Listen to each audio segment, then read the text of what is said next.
look at that. Look at that opening. Look at that. Oh my goodness. This is high tech, man. Virtual town hall with State Representative Jennifer Gross here tonight on Ohio Political News. So. Wow, it's paid no expense. All right, guys. I'm excited about tonight. Tonight's going to be a good night. I can feel it in my bones. It's going to be one of those nights. Brian, how you doing? Good to see you. I'm doing great, and Leonard, I'm anxious to hear from Jennifer. Yeah, okay. Groves. Yeah, without a doubt. We got Matt out here too. I want to get to Matt. Where you at? There you are. Hello, you can run, but you can't hide. How you doing, Matt? Good to Doing see well. you here tonight. And we got our special guest here, Jennifer Gross, State Rep, District 45. Good to see you here. And a lot of press releases. Lots of press releases. I try to release something, when it's important. I try to release, but I was looking lately, and I think we could do a few more things. We have a lot going on, but Yeah. my office has been very busy since I'm chair of Medicaid, so I've tried not to give them extra work. They don't need it. No, with Medicaid, that is awesome. So you're the chair of Medicaid. What I thought we would do tonight, and it's good to have you again. Thank you. Let's go to House Bill. We're going to run through some of the House bills that you've sponsored or co-sponsored. I'll introduce them. You give your own take on it, why it's good, and have a little bit of a discussion. And after we ring through these, we can have maybe a little more in-depth discussion on some of the items that we want to talk about. Let's go to House Bill 84 right here. This is called the Innocence Act. Protections for minors against exposure to obscene or harmful materials. Things like age verification requirements. Steve Demetrio and Josh Williams are the sponsors. You're a co-sponsor on this. Lots and lots of co-sponsors on there. And like I said, you're one of them. So what makes House Bill 84 so good? Why is it so good? I think the jury is still out on this one because there are two ways of thinking about it. I co-sponsored this bill because it's a bill that would make deep fake illegal. So we have children and minors who have been harmed by someone taking a picture and putting their face on a nude photo and then passing it around as if it was that person. The other thing that this bill does, besides deepfake, is it requires a minor to show identification if they're going to access a porn site, and it makes it illegal for minors to do that. The challenge, as I'm sure that I'll hear from you guys, and I agree, is that with this one, it's pornography and minors accessing pornography. But the concerns of some are that if an adult has to show their ID to access porn to prove that they are an adult, then that is a registry that could conceivably monitor people and keep records. And of course, this time it's pornography. What will it be next time? They could go to another end and say Bible study. So I understand the slippery slope. Basically, the bill says that if the victim has suffered harm as a result of non-consensual dissemination of private sexual images or the non-consensual dissemination of fabricated sexual images, or we call that deep fake. And then they also, in this bill, can get injunctive relief. So attorney's fees and the cost of bringing civil action. And they can do that within 2 years when the victim is less than 18 years of age. So it's got some teeth in it. And I think with two Republican sponsors, it's important that some of your listeners and my constituents and Ohioans really get in and verbalize the vetting of this bill, whether they like it, hate it, they see the good parts, they see the bad parts. It's important that they reach out to their legislators. And like you pointed out, all of the representatives on here and 3 Democrats are Republicans. So it's mostly a Republican bill, but it does have 3 Democrats on the bill. So that's what I have to say about that one. Deep fake and requiring adults to show proof of their age so that minors under the age of 18 don't access pornography in Ohio. There are many states who've already done this. So some of you may have seen today that, or yesterday within the last couple of days, that Canada is threatening to limit Pornhub coming into the United States. So some parents are like, do it. We don't want it anyway. So. Right, we don't need that. All right, very good. Well, let's move on. We're going to move on here to the next House bill. Let's talk about House Bill 12, and this is something near and dear to you because you sponsored this. You're one of the sponsors, you and DJ Swearingen. So House Bill 12 is the Jeff, Dave, and Angie Patient Right to Try Act. Yes. Laws designed to provide patients with more treatment options when conventional therapies have been exhausted. That's right. So this bill is the redo of HB 73. It does have some improvements to it, and I'll just go through 4 key points of this bill, and I'm going to read them so I get it all exactly right since it's my bill. The Jeff, Dave, and Angie Patient Right to Try Act, it protects a consenting patient's right to fill a prescription from their provider without obstruction from the pharmacist as long as there is no life-threatening contraindication with the drug or the pharmacist has a moral objection to filling the prescription. So for that, just so that you know, if the pharmacist has a moral objection to filling the prescription, they don't have to fill it. And this applies to outpatient pharmacies, hospitals, and nursing homes. It prohibits pharmacists, hospitals, and nursing homes from refusing to fill a drug for consenting patients due to a scientific objection. However, if they note their objection in the patient's chart after discussing their concerns with the prescriber, they will be immune from civil liability and administrative penalties. This provides protection to the pharmacists and the facilities that disagree with the prescriber's drug choice without obstructing the right of the prescriber to treat their consenting patient. So if they feel if they have a moral objection, they can decline it, but that means the provider can find someone who will fill it. The third is it protects the prescribers from having their licenses, and this is really key because providers in Ohio have been threatened, they have been fined, but it protects the prescriber from having their licenses threatened for prescribing a drug off-label to a consenting patient unless they prescribe with the willful or gross negligence. So one of the big questions is, how are we going to have whack job physicians? Well, no physician is going to go out there intentionally to harm a patient. And if they do, the civil liabilities that are currently in place remain in place. No physician is going to prescribe a drug knowingly to harm a patient. They do this to help patients. And this, of course, comes from the COVID days when physicians were being reprimanded by the medical board for prescribing ivermectin or hydroxychloroquine or other drugs. The last one is it protects the provider, and this is really important, protects the healthcare provider's right to free speech, and it prevents the licensing boards from penalizing providers or revoking their licenses for expressing opinions regarding the risks, benefits, or efficacy of any drug or treatment that differ from the views of the licensing board. For instance, I don't like that vaccine. I don't recommend you get that vaccine. If you would like to get it, I will give it to you, but I don't like it, and I don't find it valid. I don't feel the research was good. You should be able to say those things as a provider. And this is essential for informed consent. I would argue that most people who received the COVID vaccine did not receive informed consent because there was none. There actually was no actual informed consent because we didn't know. Healthcare providers should not face retaliation against their licenses for expressing their concerns. All of these things and the bill and a link to the bill can be found at ohioamf.org. So that's ohioamf.org.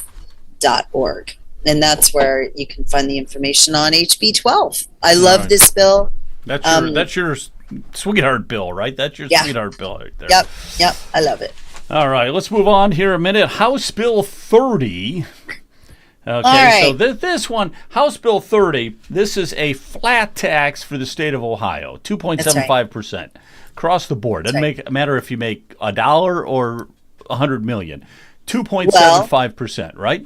Actually, if you make over 26,700, you have to. We start at 26,700 because right now people at that mark don't pay income tax, and so if we added a tax to them, then that would be like taxing the poor and decreasing tax to the rich. So in this case, anyone who makes 26,700 the first year, and I want to be clear on this one, it's not an immediate flat tax. It is phased in over 2 years, and it starts at the first year. But if you make the first year, if you make over 100,000, you still are going to pay 3.5%.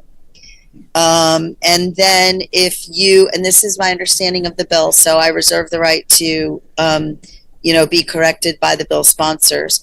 At year 2, it's 2.75% in the amount of excess 26,700. And for those who make over $102,400, then those people go down to 3.125%.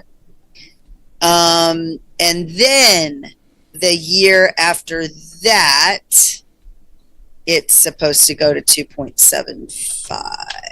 Now, once it gets to 2.75 after a couple of years, I think it's just going to stay there, right? It's going to stay there. Yes, that's the plan. That's the plan. Now, the Senate bill may be a little more, I haven't seen the Senate bill, and that's the one, SB 3, which you had asked about earlier when we were talking. And certainly that one is by Senators George Lang and Senator Steve Huffman. So it's worth a look at that one, but I wanted to look at the House version first because neither bill has moved out of either chamber yet.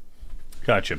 Okay, so we've got a few more House bills. We're going to just rattle through, Kent, a few more of these House bills, and then people, if they're in the chats and they have questions, then we'll go into the chats and we'll pound away at the questions in the chat and stuff. But let's just knock out the rest of these. Here's House Bill 10. This is another one that you co-sponsored with Roy Klopfenstein and Jack Daniels.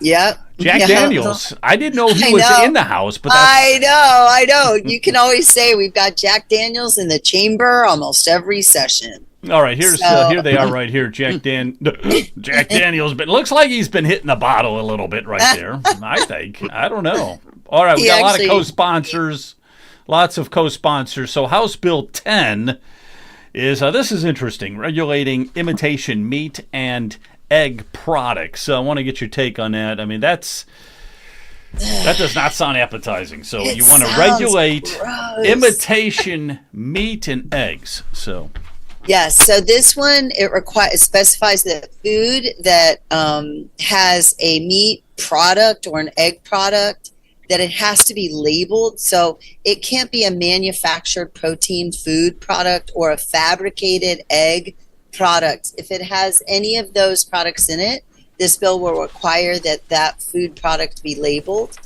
Also requires a waiver from our SNAP benefits and our WIC benefits for that.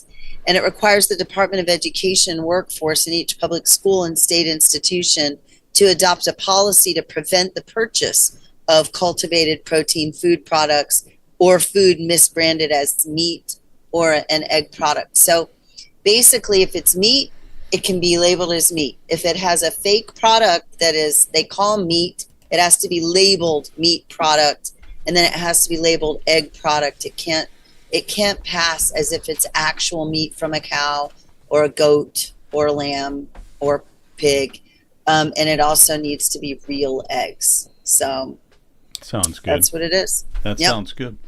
And it does, again, this one also has teeth in it. Any person who violates this prohibition would have to pay a civil penalty every day of $10,000 per day that they mislabel this information and keep it. So that'll require anybody who finds it or whatever to remove it from their shelves. So very good. I like that. That is a good one. All right, Yep, we're going to move yep. on to House Bill 78. Oh, this Now, is this, a hot topic. Yeah, this is a hot one. I want to throw it in. I know you didn't co-sponsor it or anything, but Josh Williams and Gary Click sponsored it. It's digital ID, and I want to get your take on this, especially when it relates to voting. Yeah. Because with me, I think you bill, could cheat pretty easily with a voter digital ID. So right.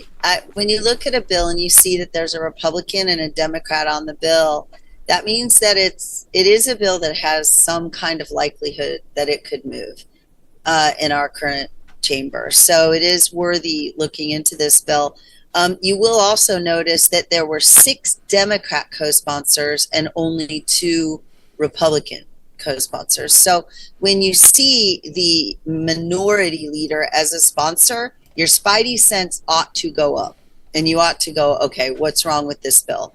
This bill would authorize the use of a digital driver's license and state identification card, and it does deeply go into elections.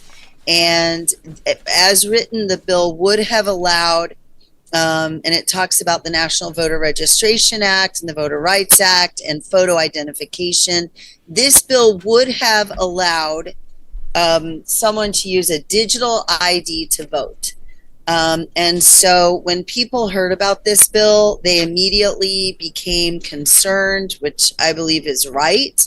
And my understanding about this bill, gentlemen, is that the bill sponsor, the Republican bill sponsor, has decided to try to delay this bill, and that it really has no chance now of moving forward. What was interesting is that there was an interested party, and that was the ACLU for this bill.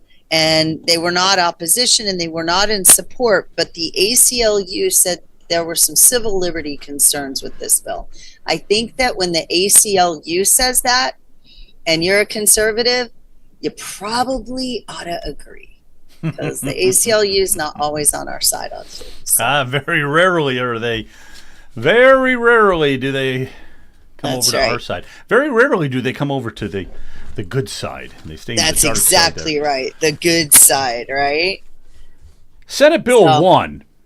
This is Yes. Ohio Higher Education Bill. I want to just talk about this. I know it's in the Senate, but I think it's actually moved into the House now. Yes, it is in the House. Jerry And you see- Serino is the one who sponsored this. So this bill right here, just let people remind people what it's all about. This is to ban diversity, equity, inclusion in schools, prohibit the faculty from striking, and then classroom discussions. The bill mandates that the discussions on controversial beliefs, such as climate change, things like that, elections, whatever, I guess you've got to show both sides, or it just can't be Yes. all one-sided. It just can't be Yes. all about the Democratic Party, and it just can't be all that climate change is legit. And then you got to take Yes. some real American history courses. you Yes, know?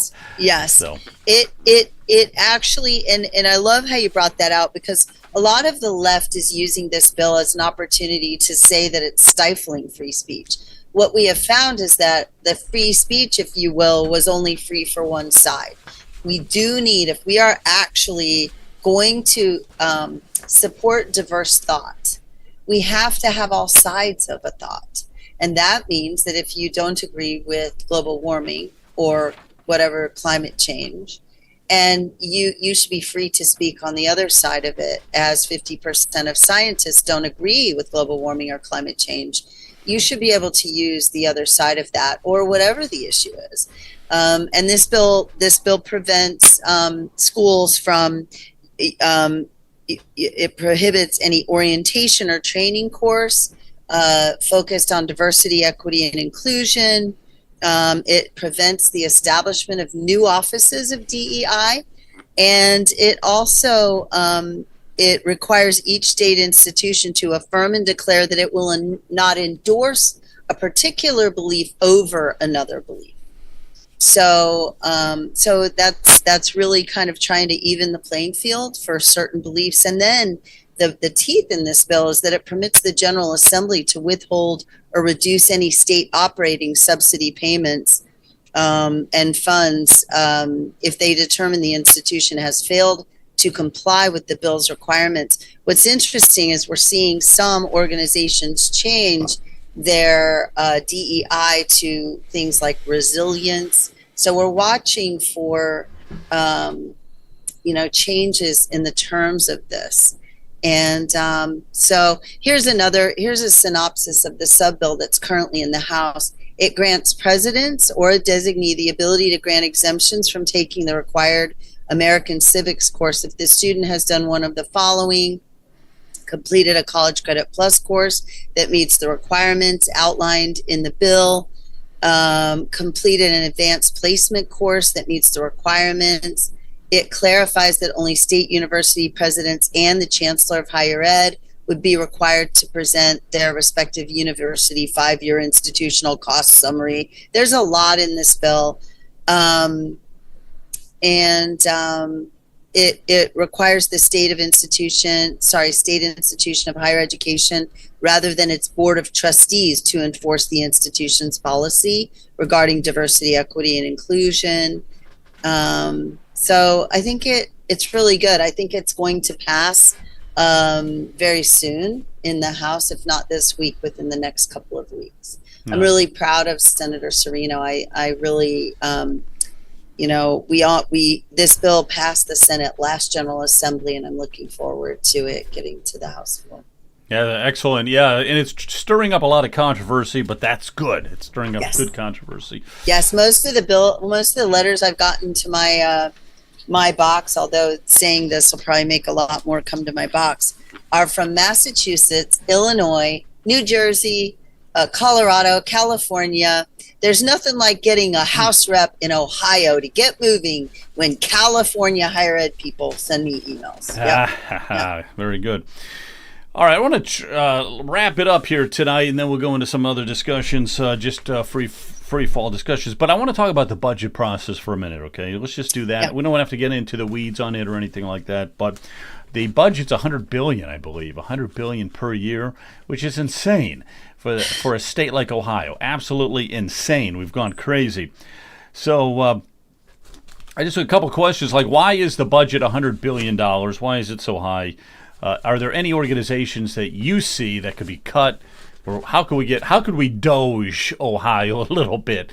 Any thoughts on that? Well, yes. The answer is yes. We can doge a lot of things. The state, like your own house, has times when maybe you squirrel away a little money and you put it in your sock drawer or whatever. Only at $100 billion, we know that every agency, most likely in Ohio, has its little sock drawer. It puts money away for things that maybe aren't being spent, and then they can move the money around and spend it for other things. We need to be more transparent with where our money goes.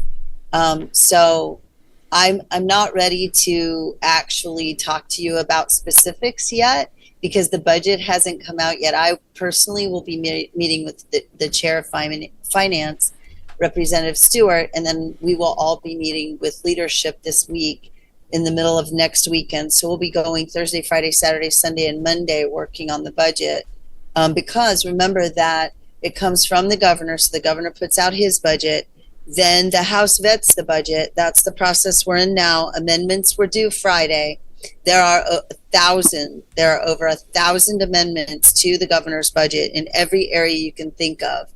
And then, and those are, for instance, the governor wants to tax gambling. I'm getting a lot of emails from taxing gambling and changing, taxes on marijuana and things like that. So we've got to look at that and see, is that really going to do what the governor wants it to do? And then we have to amend. And I've seen a lot of amendments for cutting spending, but those taxes are not probably going to do what the governor wants them to do. We can't tax cigarettes to $1.30 when we're already 80 cents above Indiana. We will very much create a black market where people go over to other states and buy their cigarettes elsewhere.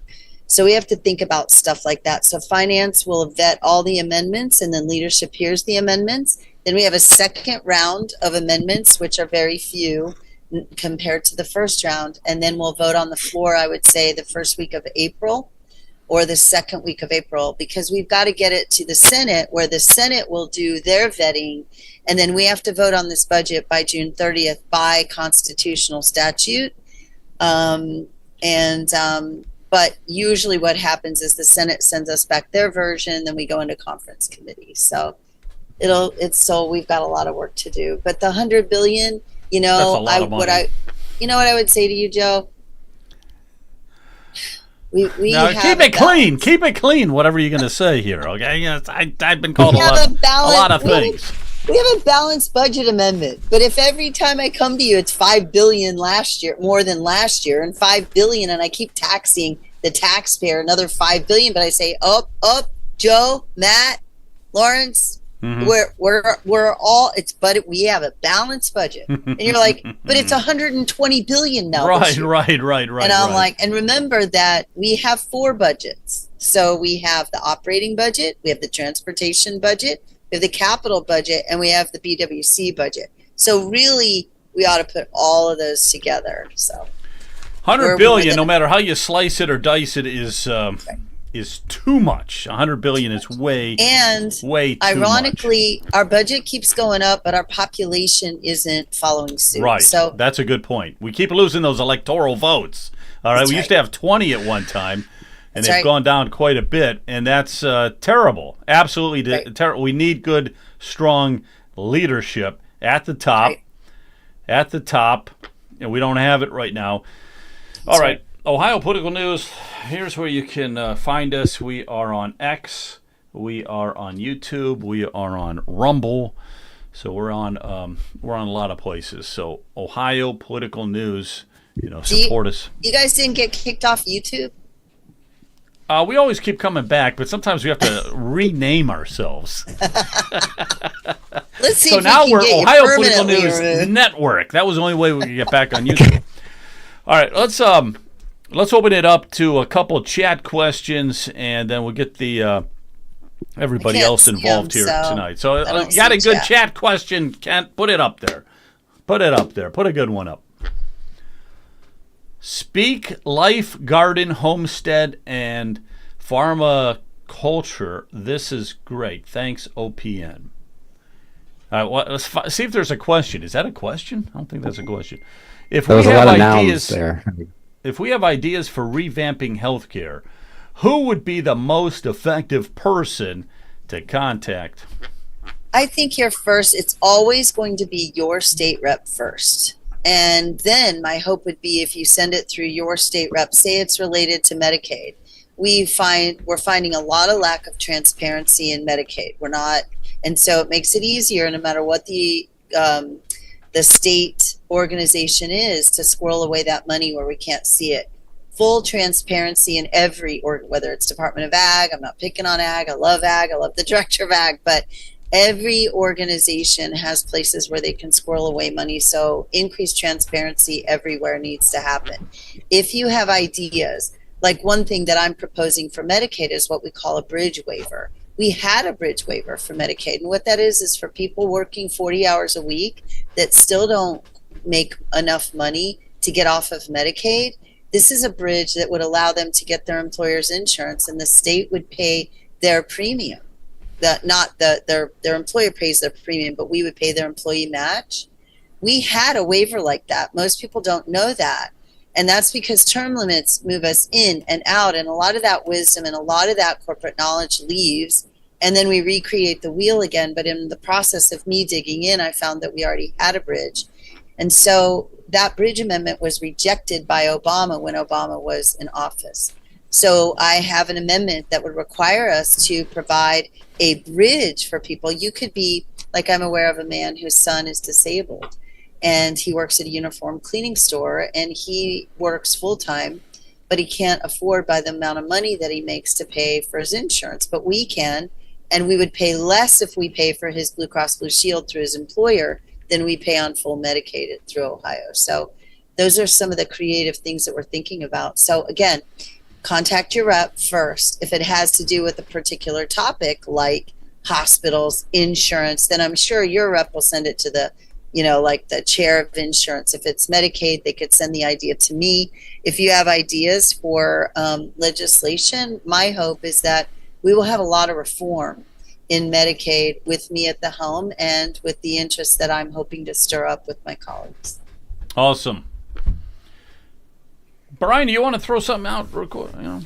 Yeah, I do have a question for Representative Gross. Do you know anything about this Ohio Issue 2, which is the local public infrastructure bond amendment that's going to be on the ballot? It appears, if I've got this correct, that we're looking to absorb a debt of $2.5 billion with no more than $250 million a year. Do you know what that is all about? Why we need to go into debt when we've got a $100 billion budget? My understanding, Brian, and I'm not an expert in the issue, but that we've increased that amount with this one. It's required by the Constitution for us to vote on this. But the challenge and the reason I voted no to put it on the ballot was that it was increased to $500 million. And so I voted no on that. I think that they're going to get the Ohio people by saying it's infrastructure and we have to vote on it, and then it has to be passed. But obviously, if it's on the ballot, it doesn't have to be passed the way it is. So the people. Yes, you're not a supporter of that Ohio Issue 2. Then. Correct. Because again, it really what it comes down to, Brian, it's my policy. I am tired of us wasting money. And when I see things like us spending 14, and no offense to the Rock and Roll Hall of Fame and the NFL Hall of Fame, okay? If you love NFL, go for it. If you love rock and roll, and I do too, go for it. But I don't believe $14 million of Ohio taxpayer money should have been put from the capital budget last year to those two private organizations when football players make $20 million per contract. Why do we bill the Ohio taxpayer? So when I see the increase in this, until I feel that we've gotten our own fiscal house in order, I am going to be harsher and harder about making sure that I am protecting my taxpayer dollars. And because there are people who do need, and I do believe that there are places where the state, like for our disabled and our infirm and our elderly, there are places, but we only have so much money. And we have to be wise about where we're spending our money. And I felt like the increase was unnecessary. Gotcha. Yeah, thank you. I do have another question, and that is regarding Senator Serino's bill. I have heard some objections, from local elected officials that they're not in favor of that bill because it is an infringement on free speech, and it is also an attack on unions.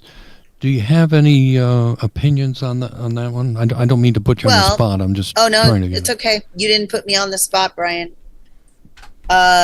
We pay. These are for public universities. Who pays the salaries and who runs the public universities? We do. Mm-hmm. So Right. How would the union of the professors in public university then be able to strike against the people who give them their salaries? That is why we want to prevent the college unions in the public universities from striking, because you can't bite the hand that feeds you. You are a state university. You are a state college. This doesn't affect private colleges. Maybe they'll follow suit and do their own thing, but this affects that. And as far as free speech, it doesn't affect free speech at all unless you're a person who wants to subdue conservative free speech. As we talked about earlier with climate change, there tends to be a prevailing thought with some teachers, not all, and some professors, not all. I know a really good one, but I'm not going to call him out because he's like alone. He's like the only conservative professor at this university in the area he's in. But he's kind of flying low under the radar, mentoring students and doing a great job at it. He has to keep his mouth shut. He's not allowed to tell people what he really believes. So the professors are spewing, if you will, climate change is the only way. It's the only thing. It's the only truth. And then if someone speaks out about, well, hey, wait a minute, I'm not sure I agree with this. I mean, you've been saying the world was going to end since the 50s, 60s, and 70s, and it's never happened. Why now should I believe you? In order to have critical thought at the university level, we need to have all diverse thought, not just one view over another.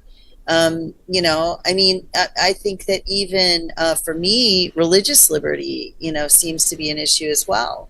I mean, you're allowed to wear, Democrat pins, but if you wear a Trump shirt, then you're escorted out. Or if you are a Christian, it just seems like, you should be able to speak about, like, if you're in biology, you should be able to speak about a young Earth and not feel like you're going to be graded differently because you are asking questions. I think I know true science requires that we seek and keep searching for different viewpoints, and without all viewpoints in the room, then it's really difficult to say that you found a true opinion. Right. Without all the viewpoints, you really don't have learning. Hey, Joe. I snuck in here. It's Jonathan. Oh, okay. Hang on one second. We'll get to you in a minute. Okay. Can you talk about, Jennifer, can you talk about the event that is coming up to town in a couple of weeks? What is that all about? Is that the one? I don't know if that's the one that where I'm going to be with speaking at a medical freedom event. I'm not sure. Okay, maybe that's what it is. Might be the 29th. It's that one. It's in the chat. It's that one. The medical freedom event. I don't see anything in the chat for me, but yes, there are going to be. Hold on, I'll pull that up. There are going to be a lot of people there. Tom Renz is going to be there. Dr. Richard. Oh my goodness, Bartlett. Dr. Richard Bartlett. He was the one who created the website budesonideworks.com. He testified for HB 12. He will probably come back for HB 12, but he testified for 73. There will be the John Birch Society will be there as well. And I'm looking for who else. Where is it and what day again? Where is it and what day? I don't know that answers. I'm guessing the person who asked about it knows. But okay. I honestly we'll find out. We'll find out. We'll come back to it in a minute. Yeah, I'm sorry. I don't know. No sweat. Let me get to I got to get to Matt. Matt, what's going on, man? Love that flag behind you. Love that flag. Yeah, thanks. Reb Gross, you mentioned in the bonds, the discussion about the bond thing on the constitutional amendment. I know another big bit of controversy, especially up here in Northeast Ohio, is funding for professional sports stadiums. I've heard that part of Governor DeWine's proposed tax increases on gambling, and I think possibly even on marijuana, he was going to use that to go into some sort of stadium fund to help build these sort of coliseums for these rather rich sports ownership groups. And now the talk is, well, leadership, legislative leadership isn't a fan of that. They're going to try to pull some strings to do a bond. That's the latest another bond that would give.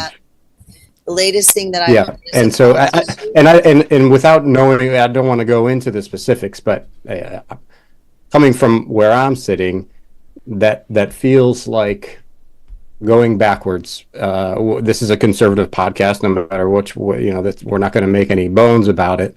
But we've historically in the Republican Party done a lot of, let's say, corporate welfare. I don't know that that's the direction of the party in the year 2025 to say $600 million. We're going to put out a bond. Oh, the state of Ohio is going to borrow $600 million or $60 million. I don't know what the number is. And we're just going to say, well, the tax revenue will pay it back. And there you go, Cleveland Browns, build yourself a dome, your dome and your paradise next to the airport. And then you probably do the same thing down in your neck of the woods. Maybe the owner of the Bengals wants renovations or wants a new thing, so we'll do the same thing for them. Wondered if you're of the same mind. I mean, I'm guessing from what you said earlier about funding Rock and Roll Hall of Fame and funding the Football Hall of Fame. Do you have any thoughts on that? And Just talking maybe a little bit about the budget process. This is probably would be just an amendment to the budget. Oh, here's $600 million goes to Jimmy Haslam, who's the owner of the Cleveland Browns. Is that the way this ought to be done? Is it the way? No, it shouldn't be done that way. I think that the budget that we have should be run by and for the people. So the things that we should take care of majorly, at least for my area, is the elderly, the infirm, the disabled, the moms, the babies that can't afford, and that we're helping, keep their babies. There's an element of a wall in that area for the poor that's traditional Medicaid. Some people that are libertarians and beyond that are really, really they believe we shouldn't even do that. But I do. And in that portion, I do believe that the charity of Ohio is willing to help those who are less fortunate. When it comes to other things like this, down here we have and I love tennis, but we have, the Western Southern Open, and how they get us as conservatives is they say, well, if you will invest 15 million, every year we bring in 20 million. So it's going to be a plus for the state to draw this in. And that's where they get Republicans.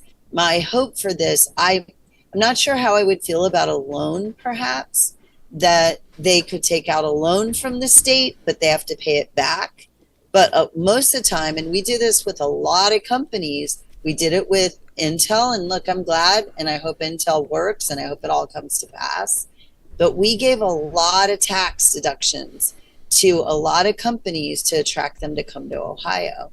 And so who pays as the budget keeps going up, and it goes from 85 billion to 90 billion, and it keeps going up. If we keep giving tax breaks to corporations, then who's paying? Ultimately, in the end, I think our taxes are high. Now, if you look around us, we're actually at 3.5%. We're lower than Michigan. We're lower than Illinois. We're lower than, I believe, even Kentucky.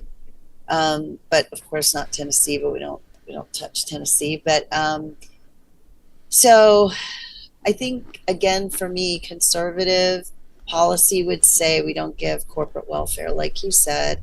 And I've learned a lot. I did vote yes on that capital budget for Intel, and if I had it to do over again, I would not. Well, and part of it was, still waiting for them to come to town. Still waiting for them. All right, let's get a question off of chat here for a minute. Would House Bill 12 offer protection for birth control and hormone prescriptions? The issue with HB 12 is if someone is really, really sick, they can access life-saving medication. Last I looked, birth control and hormone prescriptions are not life-saving medication. If it would conflict with the SAFE Act, it will not conflict with the SAFE Act. We will not allow puberty blockers. We will not change the law that is currently. What we have in the current law and the compromise with the governor with the SAFE Act was that those who are already on puberty blockers can remain on them, but no one can be started on them in Ohio. So that will not happen. And birth control pills are not life-saving. So that would be a non-issue. These are for people that are very, very ill in hospitals, what happened during COVID. And these people wanted to transfer hospitals, and they refused to treat them with anything other than the quote-unquote standard of care, which was only remdesivir and a ventilator. Some people were denied budesonide, which is a very common older-than-dirt drug. Not exactly older than dirt, right? But they would refuse to give them inhalers. They refused to allow their family to bring in ivermectin. They refused to give them anything other than what the whole entire state had decided was the one standard of care. And I would say to you, there is not one treatment for diabetes, not one treatment for hypertension, not only one treatment for arthritis or RA. You get the point. That there is never only one treatment, unless it's like a rare brain tumor that there have only been 12 people, or there is no actual treatment. So It does not conflict with the SAFE Act. It does not increase the risk of giving things out for abortion. This is for life-saving medications that are being refused because just similar to what happened during COVID. Gotcha. Hey, let me go over to our mentor activist. How you doing there, Leonard? You got anything you want to ask? Yeah, just one question. First of all, thanks for coming on. Greatly appreciate it. Thank you, Leonard. It's And good to see I'm you. always a philosophical type person, so I like to get to the core of things. But when you said that the state is involved in charity, as the charity of the state increases, what do you think happens to the role of the church as far as its charity role? Well, I mean, technically, to the purest form, since I'm a Coolidge Republican, it was very hard for me to realize that Coolidge really believed that veterans didn't, and I'm a retired veteran. Coolidge believed that we should not have a full-time military and that veterans should never serve long enough to retire. Technically, the role of the church was to provide charity.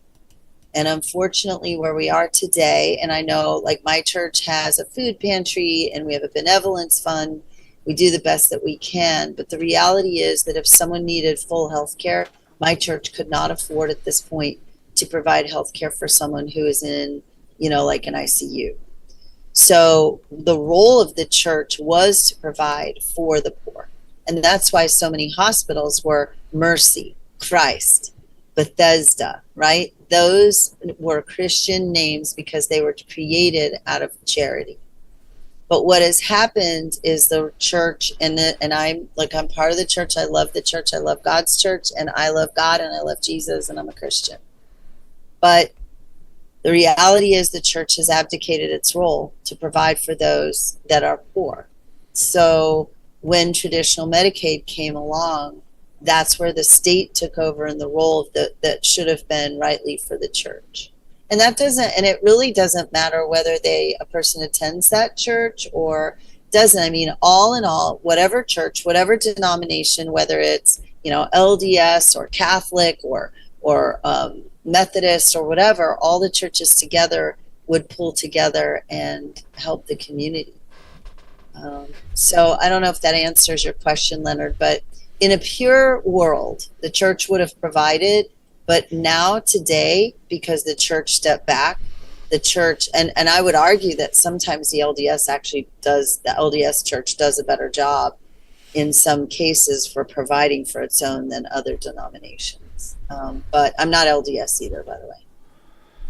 All right, let's get another chat question, then I'll go to you, Jonathan. Do you think that we can get PBMs removed? And what are PBMs, first of all? And do you Pharmacy think we can... benefit managers. So, there was a case where CVS has their own PBM, and then they bought Aetna. So now they're like a middleman for pharma. So you have a wholesaler, and then you have a middle PBM, and then you have a pharma. And I can't.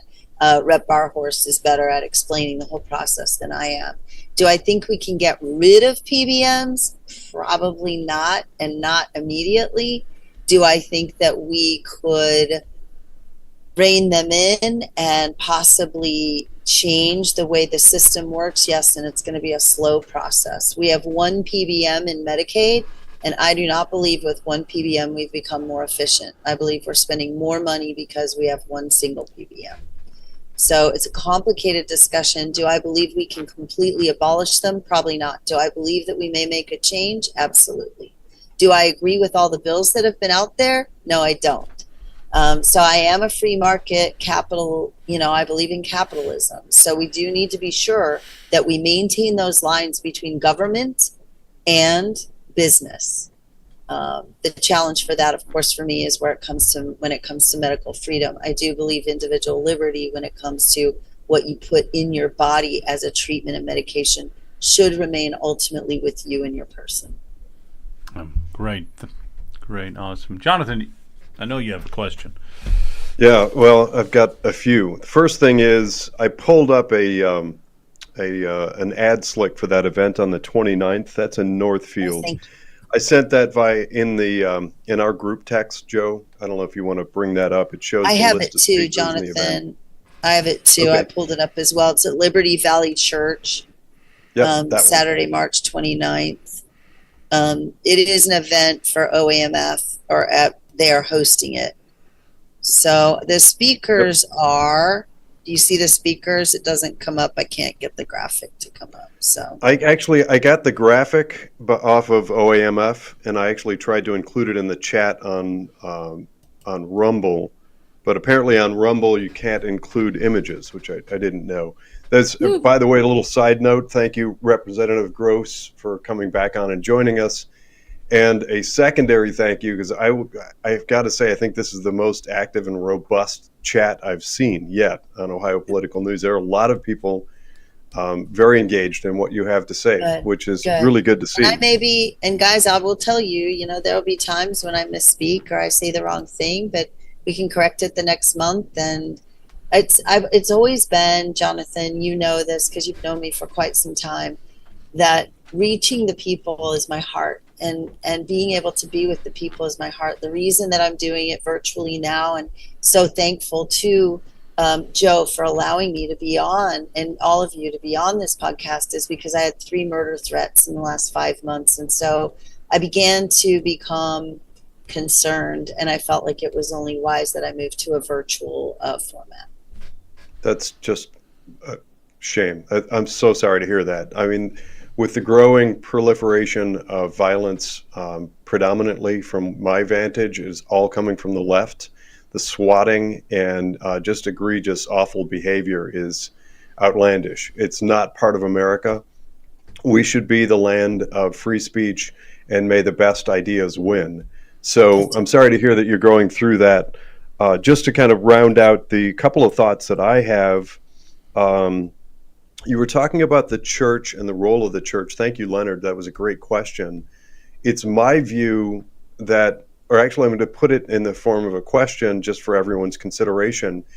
Is it so much that the church abdicated its role and responsibility, or is it perhaps more likely that that crony capitalism and mega hospitals have priced churches out of the game? When you talk about the average hospital stay now being 70,000 or whatever the heck it is now, it's just outrageous. The medical costs and the profit margins of those types of events. I mean, it used to be the church would cover it, like a kid would go out and end up, playing around and get a broken bone, and the local doctor could come and set it and fix for a couple $100 or something. When you talk about 70,000 plus, it's just, no church can keep up with that. And I think reining that in, I'm sorry, go ahead.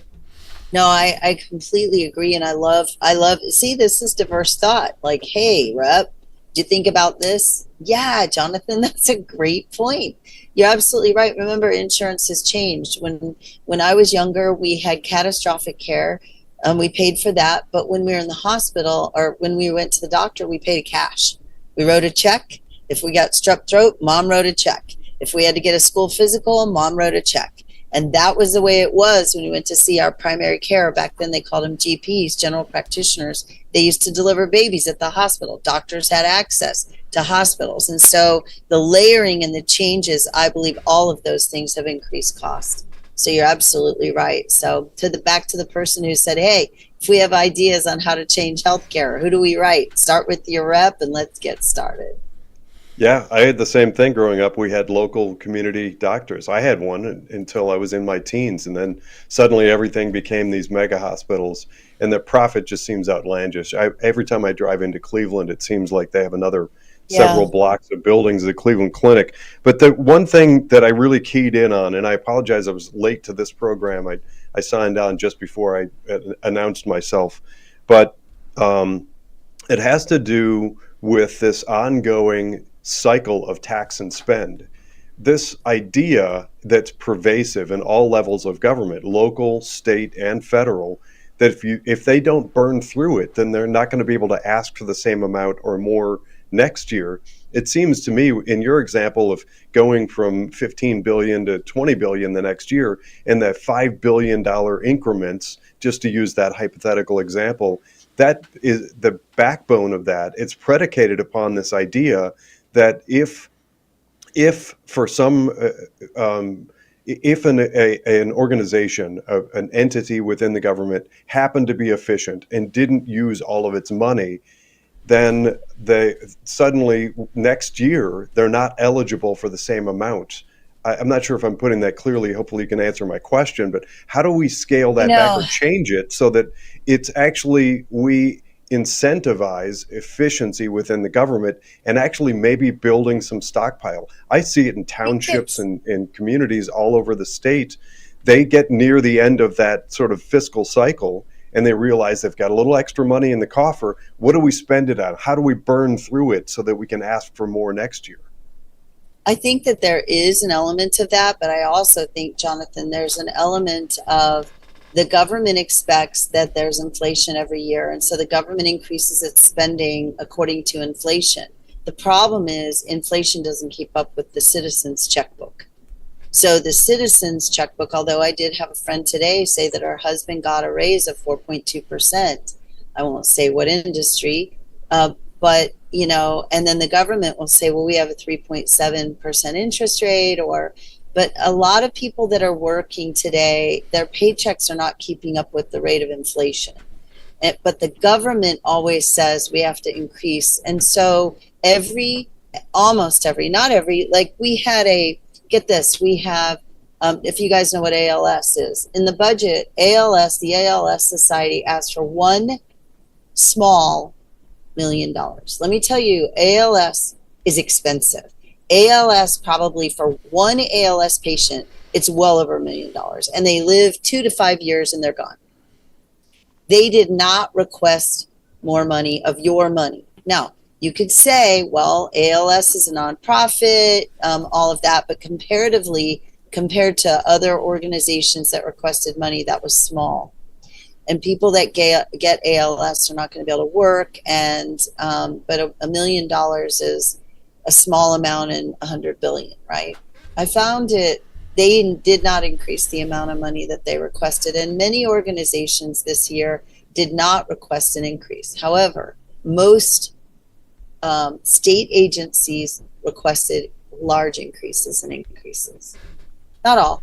I don't believe our Department of Aging didn't request a lot of money increase, and but we're trying to be smart about the way we spend your money. And I think the challenge is that everybody assumes prices go up, and so they ask us for more money, but your money isn't increasing as much as our budget money is. And I would love to be able to vote on a budget that is less this year than it was 2 years ago. If the speaker could hand me, and I spoke to him today, and I think he's doing a great job leading us. And do I agree with him all the time? No. Is he a great leader? Yes. I think he's the best speaker we've had. And I'm thrilled at where we're moving. I do believe our caucus is moving further right than we ever have in the last 4 years. But I would love nothing other than to have a budget that is lower than what we have ever spent before, and here's why. I want to give property tax relief and income tax relief to Ohioans. The only way, when we spend $8 to $16 billion of your income tax dollars in the state, the only way we can do that is to lower spending. But the problem is nobody wants to lower their spending. Here's one for you. ARPA money was $60 million less to veterans this year. I mean, the money is, when you look at the veterans line item, 60 million less. Why? Because last year they gave ARPA money. So now it looks like we took a deep dive. No, it's right sized. So a lot of agencies need to be right sized. And then you have a little bit of a problem because you had 4 years and then you got inflation, and I don't know what that would look like, but we need to right size. And you always know when you give your teenager more money, they want more money. Well, it's the same with everybody else. Once they have more money, they want more money, and they want to keep spending money. And they don't want you to touch their budget. But then we have, I don't know, I can go on. We have intermediate care facilities. These are facilities completely funded by the state. The people in these facilities are ventilator dependent children who were maybe abused by their parents and no one comes to visit them anymore. And the only family they know are the workers in those facilities. And those workers get their entire paycheck from you, the taxpayer. And those facilities do without a lot. The ICFs do a very intense care, taking care of people who cannot walk, cannot speak, in most cases, and are on ventilators. We have facilities like that that really depend on state funding. I believe, and I know, I really believe there is no Ohioan that would not want to take care of them. But I do know a lot of Ohioans that don't want $14 million going to the Rock and Roll Hall of Fame and the NFL Hall of Fame. Do you know what kind of money our ICFs could use that money for? They don't even need that much money to be really higher up. But it's the way we spend our money and where we put our money. So I'll shut up. I'm a Dave Ramsey girl. Can I ask Joe, I'm going to go. Ken, go ahead, Ken. I'm going to. Yeah, we got a bunch of questions in the chat, and we want to really support the chat because the chat is why we're here. Yeah, go ahead. Fire away. I just want to. Yeah, let's go. Yeah. All right, just fire at them. Or maybe we could go rapid fire here. Why are we funding the schools if they don't want free speech? Why, and also I'll piggyback off that. Are we going to do anything to reform some of the outrageous funding we do give to the schools? But go ahead. I think what they're referring to is the higher ed from SB1. I'm going to take it as SB1. We're known as we are one of the, I don't know where we rank, but we are one of the states that has a large amount of institutions of higher learning. And as Ohioans, we try to expect the best out of everyone, right? So what we are trying to do through SB1 is modify their behavior with law to keep those because one of them is the Ohio State University. I don't think anybody wants to unfund the Ohio State University, And so what we'd like to do is reform behavior so that we can even be better. And so that's what we're trying to do with SB1. I think to completely unfund them is not going to happen. Now, I had an organization that came to me, and every organization, I've had 8 meetings at least on my calendar every day that I'm in Columbus. I don't know if I'm going or coming. It is really, really crazy right now. But what we began doing was looking up every organization, their name on Google, and typing in DEI and ABC Company, DEI and this organization, DEI. And when they came up, I was just like, there are 3 pages of DEI in this organization. And they asked me for budget amendments. And when I see stuff like that, I'm not as friendly. Now, I was thankful to the person who came in when I mentioned this to them. I said, I do not want to see DEI on any of your websites. I do not want to see that. We believe in meritocracy. And the reality is that organizations that know that we are a Republican state that believe in conservative principles should look at that and say, okay, if I'm going to try to play ball with a conservative group, I need to modify my behavior accordingly. But what this guy said to me, and this is where my heart was really challenged on this, he said the federal government required us to put DEI on some of our websites in order to get grant money from the federal government. Right. Well, that's not the Trump way anymore, though, I guess. Right. So it was the Biden way, and so they're just shifting, and it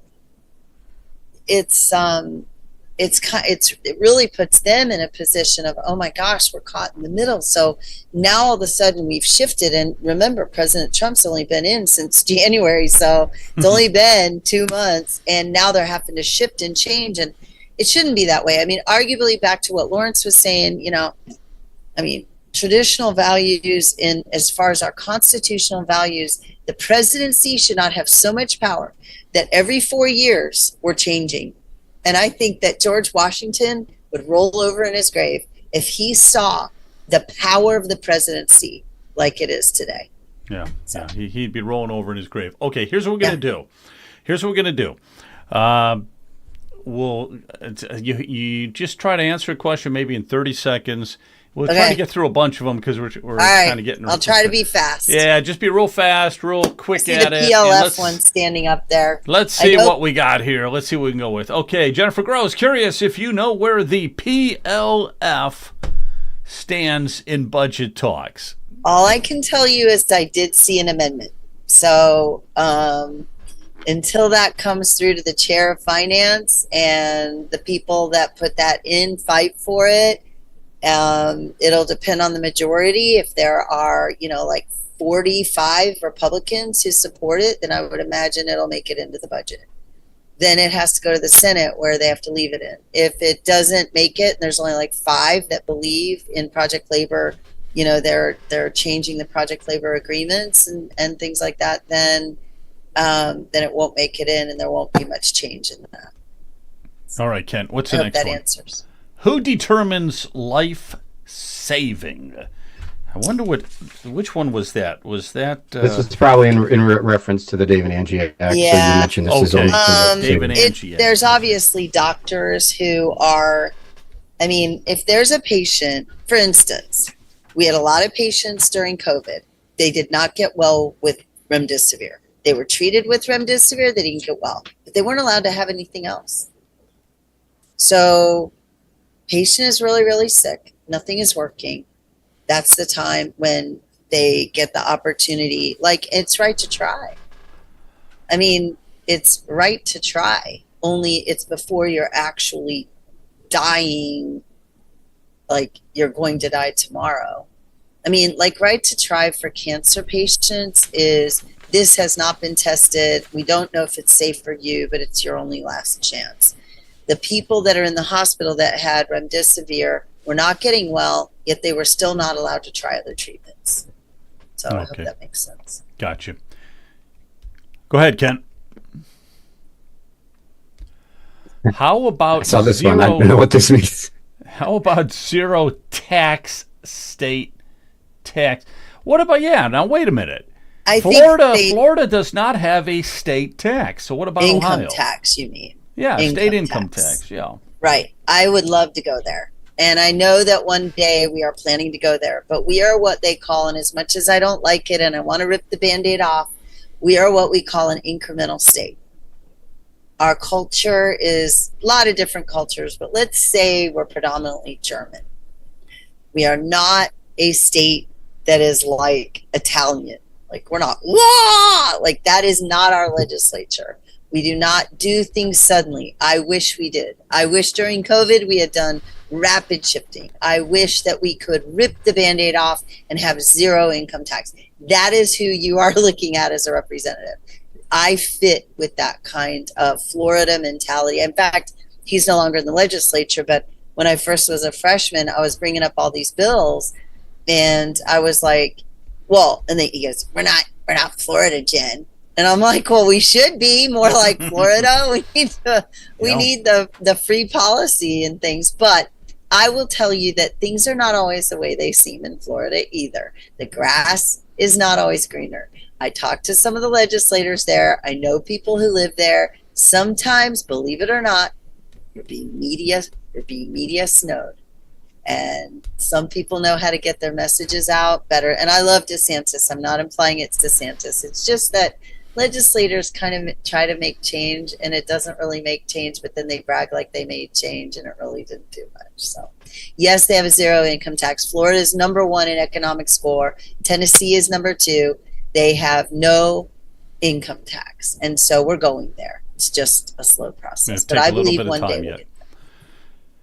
Okay, would House Bill 12, and which one was House Bill 12? I got to refresh my memory It's the Jeff, Dave, and Angie right to try. Would that include pain medication? I mean, we already have palliative care policies. We already have hospice policies.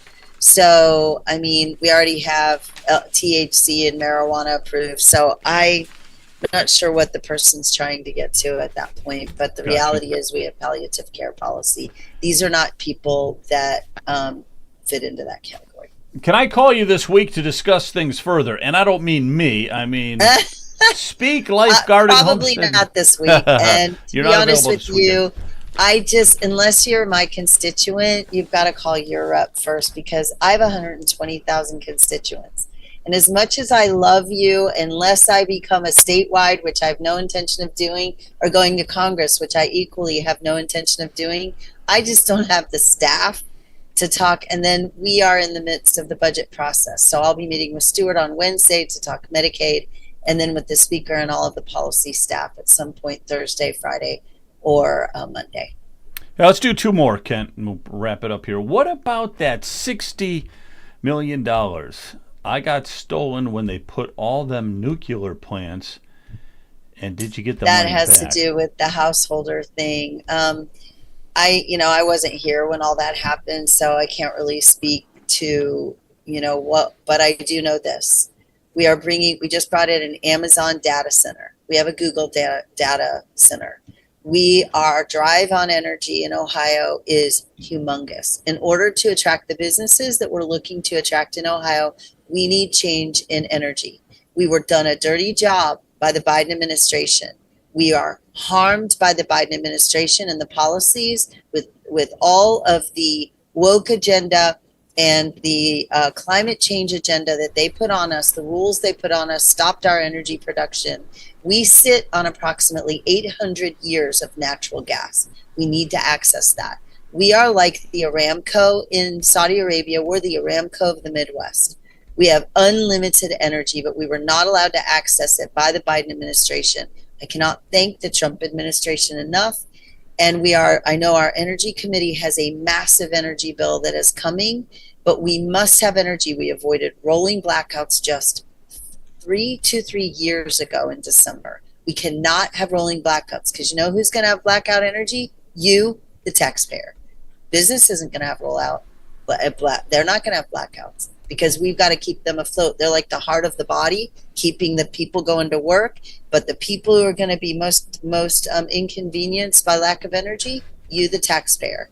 We're very well aware of that. And guess who elects us? You do. So we've got to figure it out. We're working on that now, and I expect to see an energy bill coming out in the next month or so.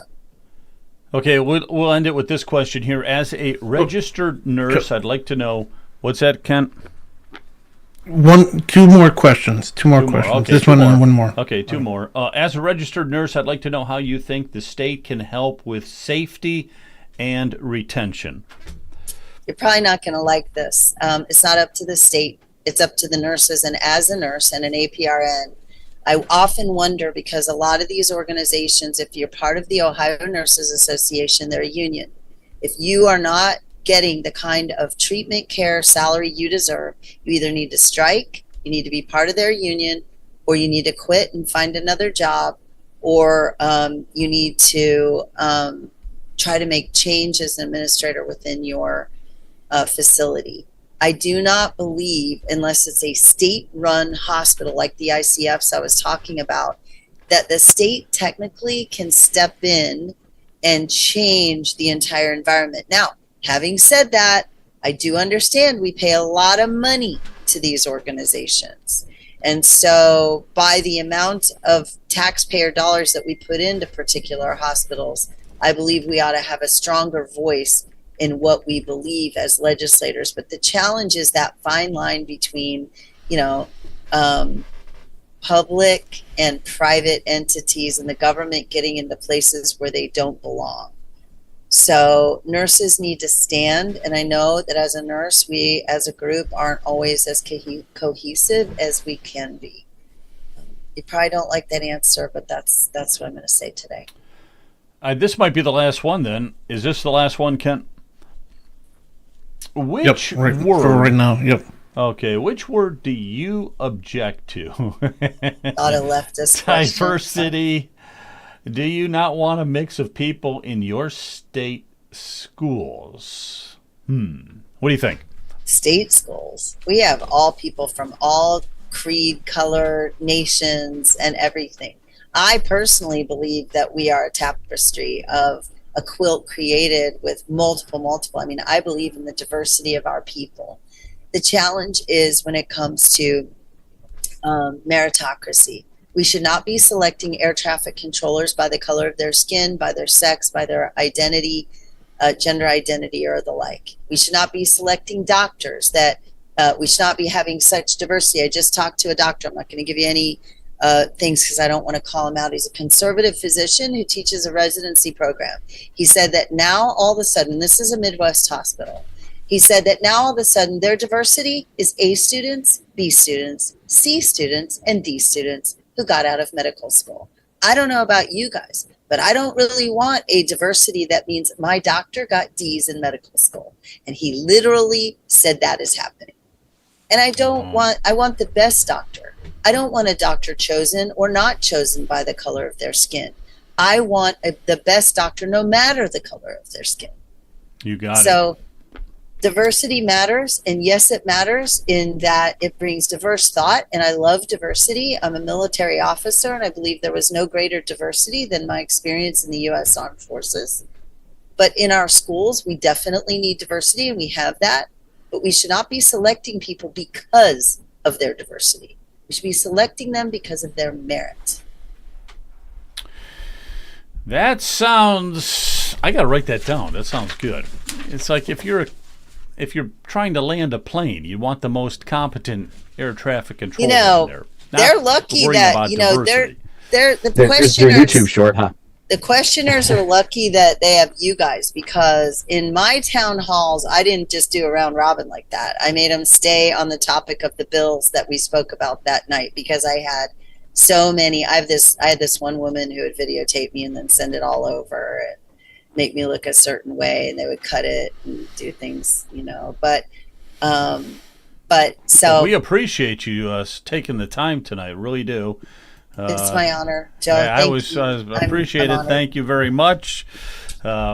We will give you the if there's any way we can help you, Representative Gross, please let us know. Yep. You guys, it's my honor to be here. Thank you very much. Yes, Brian? Yeah, yes. As I said, anything that we can do to help you out, whether it's, at the State House with proponent testimony or opponent testimony, just please let us know. Well, we have a lot going on, and I would really encourage everyone to go to the ohiohouse.gov, where you can go on our website, you can look up legislation, and they're listed number 1 all the way through several hundred at this point. You should look at all these bills, and you should see which ones you're interested in. You should make sure your legislator knows you're interested in these bills, and come back again, and let's keep the conversation going. And let's make sure that people have access to their legislators, and just, also don't always just beat us up. Tell us we did a good job too. All right. Well, thank you again, Jennifer. You did a great job. Gross. Thank you. Thank you, sir. Yeah. I appreciate it, Brian. 45. Really appreciate taking the time and everything. We'll do it again next month, okay? Sounds good. I'm up for it every month, but July, August, and December, I'm yours, my friend. Excellent. That's what we want to hear. All right. Well, thank you again. God bless you. And, God bless you guys. Thank you. Appreciate it. Really do. Are we done? Are we done? Are you guys going home now? We might sit around and BS for a few minutes. I got to find out some information from some of these guys. I'll stay on a little while. You want to stay on? Okay. Well, live, yeah. Yeah. So let's. I'll listen to you guys for a change instead of you listening to me bloviate. Yeah, let's. I gotta.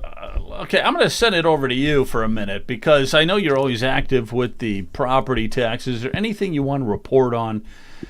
Are you out doing? Yeah, we've new talks and things. We've come to realize that the initiative petition that we're working on, Lender and I. In fact, we just had several meetings this week. The one issue that we've come to realize, before we can submit it, to the Attorney General, we've got to have a constitutional lawyer take a look at our petition, because there's a lot of rules and regulations and formatting that has to be done before we can actually submit it. We don't want to, as we say, stumble out of the blocks. We're still committed to the getting the petition of the elimination of the property taxes, but there has to be, we have to do it, properly. And we're finding we can't really find any attorneys right now. We've contacted probably a dozen attorneys, but no one's returned our call, believe it or not. But we're not backing down. There isn't a professor of law at CSU that wouldn't help you? No. the guy with it that begins with John and ends with Pleshnik. Would he help? Yeah, no, that was the one that I thought of. Yeah, no, that's probably wise, because my understanding, I mean, I think you need a good number of signatures just to get it in front of the Attorney General. Yeah, it's 1,000 signatures, but believe it or not, 1,000, right? Yeah. We're talking to a young lady in Michigan, and she showed us. She's about 4 years ahead of us, but she did show us today that her petition, and what you have to do is you have to get the Constitution. Every place in the Constitution that talks about property taxes, that has to be part of the petition, where you're actually showing the people and the legislators, this is what you want to eliminate. So it has to be done properly. And unfortunately, we tried to reach out to Attorney General and Secretary of State, and they're not going to help us. And we were told that that's because it is conflict of interest. They can't really help us do that. So trying to go to the state officials, they only want our vote. But as far as helping us out, as individuals, it's not. But don't forget your money. They want your money too. Yeah, donations. That's true. They help with the donations. Help too. Sure, go ahead. Maybe next week, all over my hand here. Maybe next month. It'll feel like a week. We can talk a little bit more about all the bills that are coming with property tax. But I know that Representative Beth Lear has a constitutional amendment that if you can use it, if you can get us to get it through the legislature, we can get it directly to the ballot without you going that route.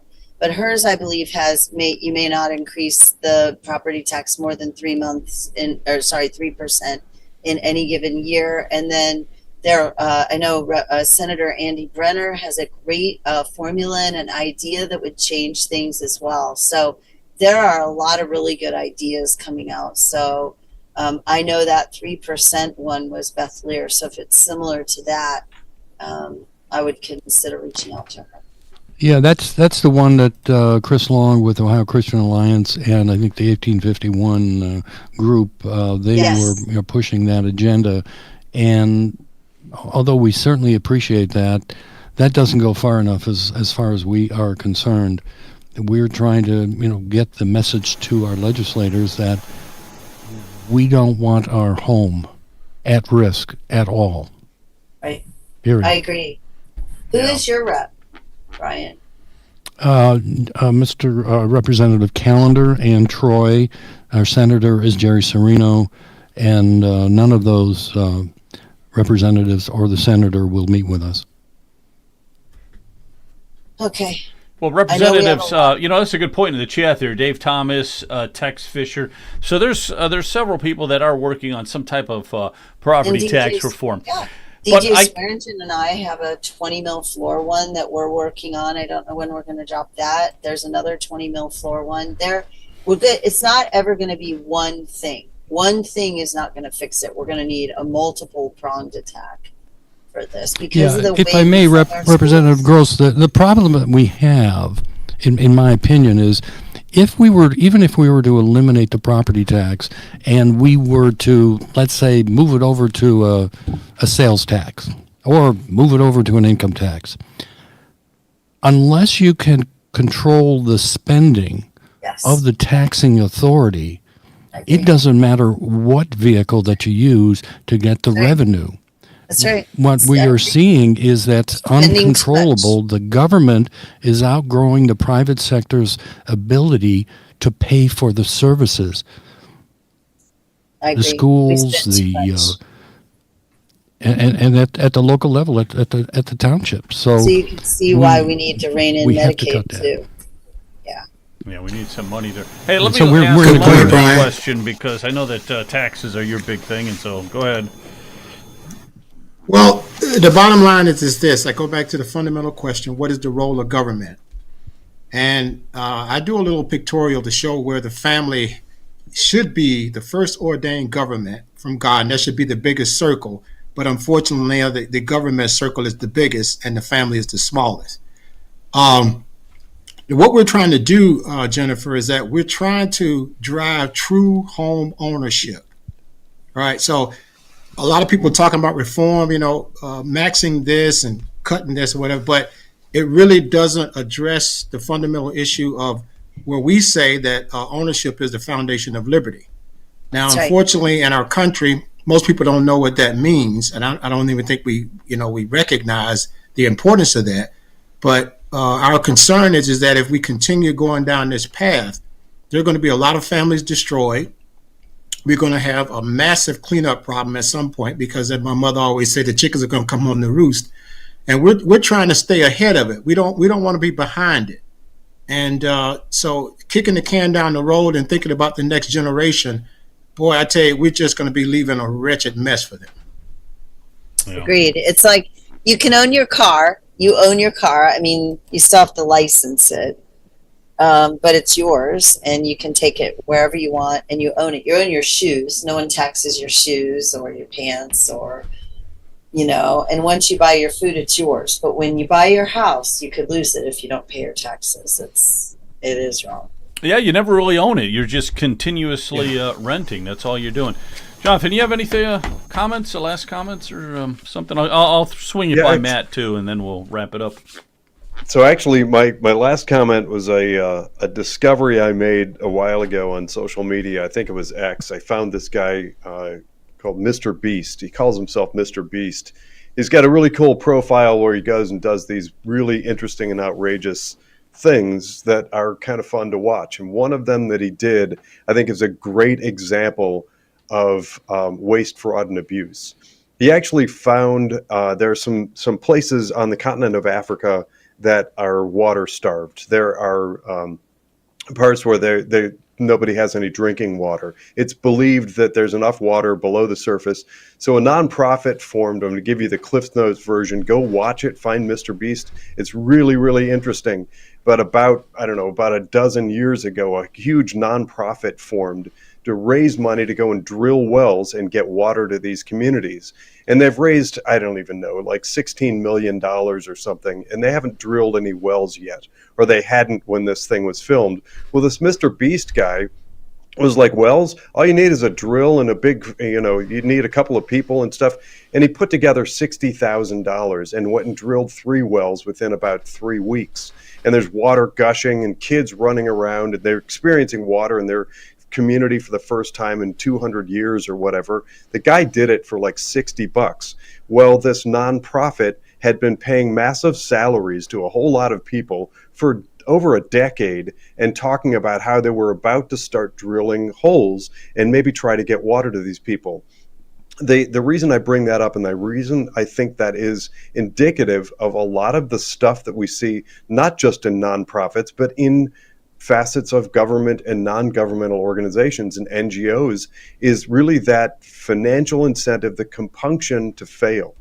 And when we talk about, that's the big appeal. Look at it. That's what's going on with Doge. We've got these people like the Data Republican, another X profile. You should go and find her. It's an amazing story also. But when all these people are digging and rooting around in the system and finding all of the people who just benefit from never succeeding at the thing.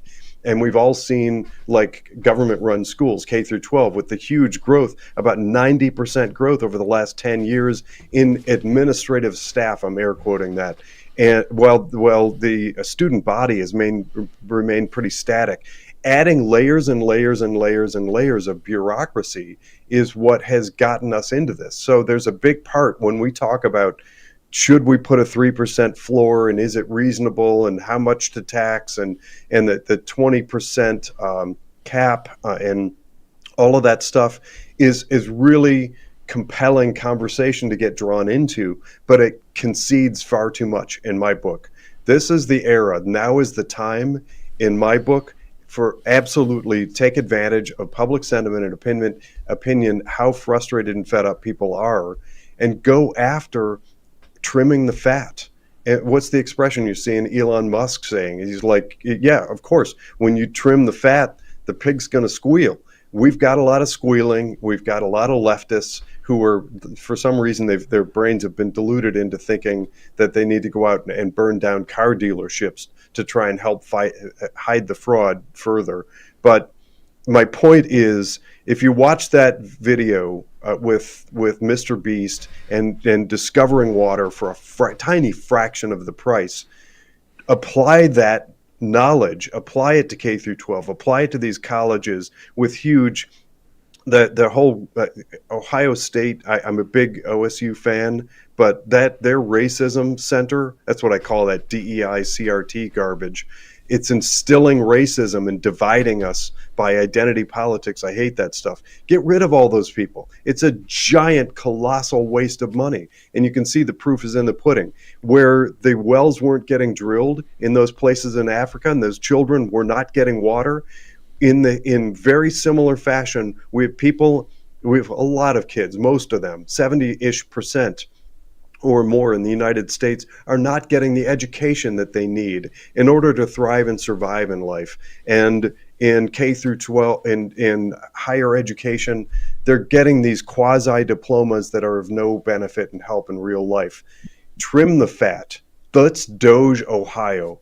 Let's be the people that find the way to drill those wells for $60,000 instead of $13 million for nothing.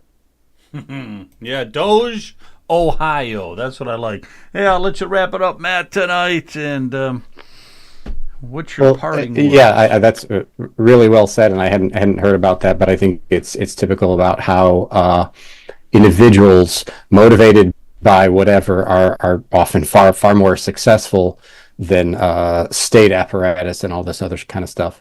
I heard our guest, Representative Gross, talk about how she was told probably multiple times, and I've heard it too. Ohio's an incremental state. We spent a lot of years being kind of a purple state, and we have shifted over to the right, and that is a great thing. But it seems policy-wise, we're lurching a little bit slower. And one thing she mentioned about the budgetary process is what happens. It starts with the governor. The governor proposes a budget, and then it goes into the hands of the legislature. The governor is more or less, he's one of the standard bearers for the party, and the standard bearers for the party currently you have Mike DeWine, and prior to that it was John Kasich, and prior to that it was Robert Taft. Mike DeWine is term limited out, and we have a gubernatorial election coming up in 2026. This may be an opportunity, like Jonathan said, to take advantage of public sentiment. And can we get a governor in there who may be a little bit bolder in what he proposes in terms of cutting? And I don't necessarily want to have the last word, but I don't know. I wonder if Rep. Gross, do you have any thoughts on that, and what our chances are for maybe a bolder Republican Party, bolder budget proposals coming out of the governor's mansion starting in 2026? I'm not even giving up on where we are right today, because I believe that in the last 4 years under the Biden administration that the Republican caucus by and large moved left. And I think that under a bold president like Trump, though I don't agree in the power of the presidency should be the executive branch and not have the massive effect that it's having on the nation as a whole every 4 years. I am very happy with the changes in the presidency on this side, right? But I do believe that our caucus is moving farther right. I look for bold suggestions in this budget. Whether the Senate can handle it and whether the Senate can hang with us is another question. I don't know that it will be as bold as I want, and I would like to see a reduction in spending. Can we get there? Probably not. And then the last thing that I have at that point is my vote. Under perhaps a Vivek Ramaswamy for governor, perhaps we can get there. Spending is hard no matter what budget it is, but I am going to keep driving toward reduced spending so that we can be a better fiscal manager of your money. So I have hope in this budget under a new governor. Absolutely. I think that Governor DeWine is obviously, I believe, left of center and not the kind of Republican that I am. I'm not saying he's a bad person. I'm just saying that he's not my flavor of Republican. All right. Well, thank you again. God bless everybody. I'm going to get out of here. We got to hear some talk about Rock and Roll Hall of Fame stuff. We got to hear this here. Have a good night.